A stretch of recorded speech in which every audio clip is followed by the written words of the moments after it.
අද ඔයාලා ඉතින් මම මේ කරන්න හදන්නේ මොකද්ද කියලා දැනටමත් ඉතින් මේවා හම්බෙනවා. ඒ දන්නවා ඇති මම මේ මොකද්ද කරන්න කියලා.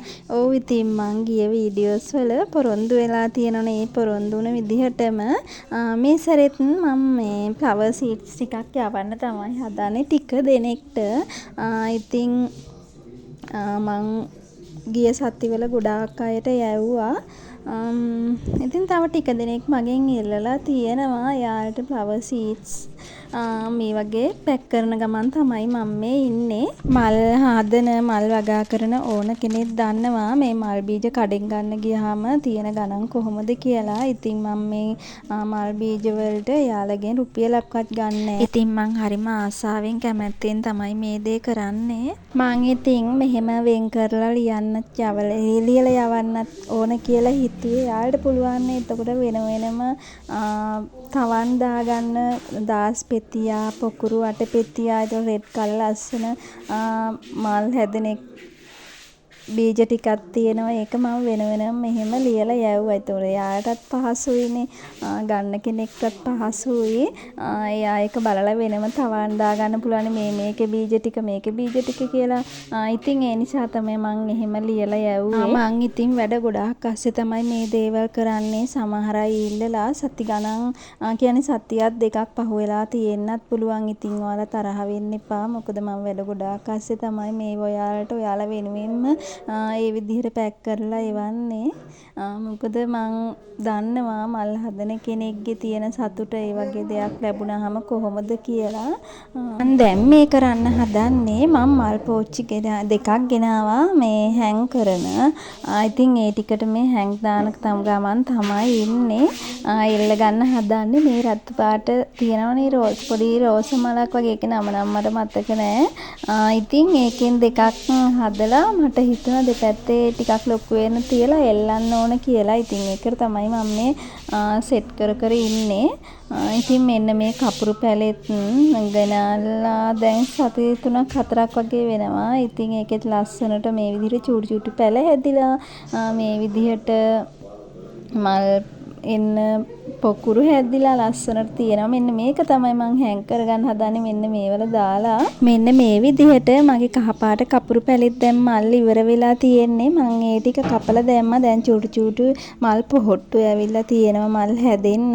ඉතින් මෙන්න මේ තියෙන්නේ මං දැන් අරකට පස්මාද්දේ හදාගන්න තමයි යන්නේ. අර පෝච්චි දෙක හිටවන්න. මෙන්න මේ විදිහට මම මුලින්ම බිත්තර කටු කුඩු කරලා බිත්තර කටු ටිකක් තියාගෙන ඒ ටික කුඩු කරලා පස්මාද්දෙට දාන්න තමයි මේ යන්නේ. ඉතින් මෙන්න මෙහෙම වැලි කොම්පෝස්ට් මං කොම්පෝස්ට් එකකට වැලි 3ක් තමයි ගත්තේ. ඉතින් බිත්තර කටුත් දාලා ඒකට මෙහෙම හොඳට කලවම් කරගන්නවා. ඔන්න බලන්නකෝ හැමදාම මට මල්ට එන රෝස පොකුරක් මේ විදිහට හැදිලා තියෙනවා. තව චූටි පොහොටු ටිකකුත් ඇවිල්ලා තියෙනවා. ඉතින් බිත්තර කටු දාගන්න මාර විදිහට මල් පිපෙනවා. බිත්තර කටු ඉතින් අපි නිකම් අහක දාලා දානවනේ. ඉතින් කුඩු කරලා මේ විදිහට දාගන්න.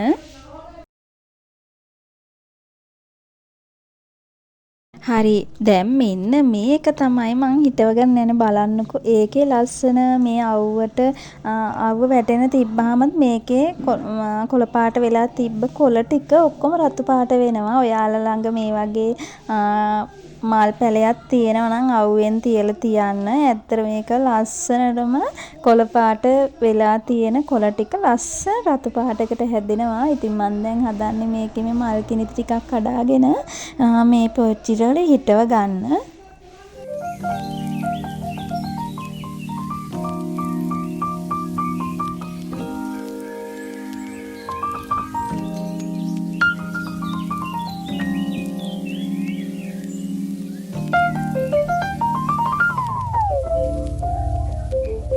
ඔන්න මං හිටවගෙන ඉවරයි. මෙන්න මේ විදිහට චූටි කිනිති ටිකක් තමයි හිටව ගත්තේ. මෙන්න මේකත් මං චුට්ට දවසකට මාස 2කට විතර කලින් මේ වගේ චූටි කිනිත්තක් තමයි හිටව ගත්තේ. දැන් ලස්සනට හැදිලා තියෙනවා. ඊළඟට මේ යන්නේ සසියගේ අම්මා එක්ක ඇන්තෝරියම් පැල ටිකක් තියෙනවා කියලා කිව්වා එයා හිටව ගන්න. ඉතින් ඒකත් හිටවන්න එයාට හෙල්ප් එකක් දෙන්න තමයි හදන්නේ. එන්නකෝ අපි ඒ ටිකත් හිටව ගමු. මේ කරන්නේ මේකේ පැල ගොඩාක් දාලා තියෙනවා කියලා. මේක මවුසාකේ. ඉතින් චූටි පැල ගොඩාක් දාලා තියෙනවා කියලා තියෙන පොට් ටිකකට ඒ ඇන්තූරියම් පැල හිටව ගන්න තමයි මේ හදන්නේ. මේවල ඇත්තටම ලස්සනට මල් ගොඩාක් හැදිලා තිබ්බා. දැන් නම් මල් අඩු වෙලා තියෙන්නේ. මෙන්න මේ විදිහට තමයි තියෙන්නේ. සසීනං කියන්නේ අම්මා ගාව මල් ගොඩාක් තිබ්බලු.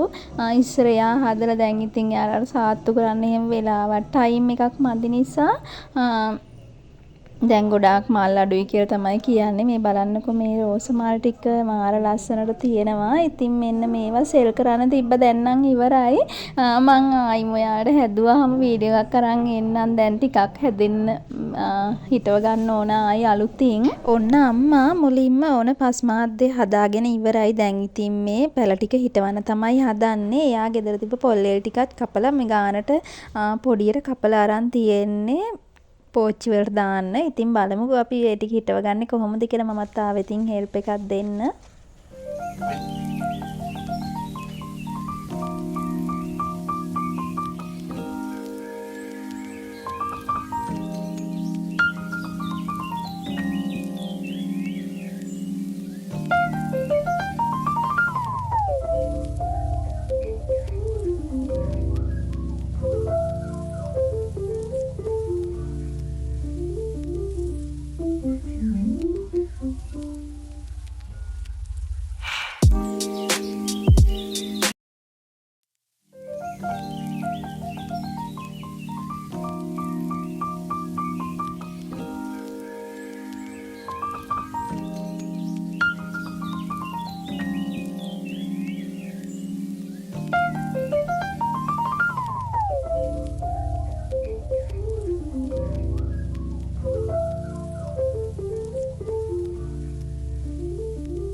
හරි දැන් අපි ඇන්තූරියම් පැල ටික ඔක්කොම හිටව ගත්තා. මේ වීඩියෝ එක බලන ඔයා මාව තාම සබ්ස්ක්‍රයිබ් කරලා නැත්නම් සබ්ස්ක්‍රයිබ් කරලා යන්න කියලා ආදරයෙන් ඉල්ලනවා. ඒ වගේම තමයි මගේ වීඩියෝ වලට ලයික් කමෙන්ට් දාන ඔයාලට ගොඩාක් ආදරේ. හැමදාම මේ විදිහට මං එක්ක ඉන්න කියලා මං ඉල්ලන ඔයාලගේ. මේ වීඩියෝ එකෙත් මතක් කරනවා මල් බීජ ඕන අය මට කියන්න කමෙන්ට් එකක් දාන්න. එයාලට අනිවාර්යෙන් මම මල් බීජ ටික වෙනවා දැනටමත් ඉල්ලලා තියෙන හැමෝටම මම මල් බීජ ටික යවලා තියෙන්නේ. ඔයා කමෙන්ට් එකක් දාලා මට ඒ කමෙන්ට් එක රිප්ලයි එකක් හරි දාන්න බැරි වෙලා තියෙනවා නම් එයාලා මගේ WhatsApp එකේ ගිහින් මැසේජ් එකක් දාන්න මල් බීජ ඕන කියලා. මම මේ වීඩියෝ එක මෙතනින් එන්ඩ් කරනවා. හැමෝම සතුටින් පරිස්සමින් ඉන්න. ගිහින් එන්නම්. බයි.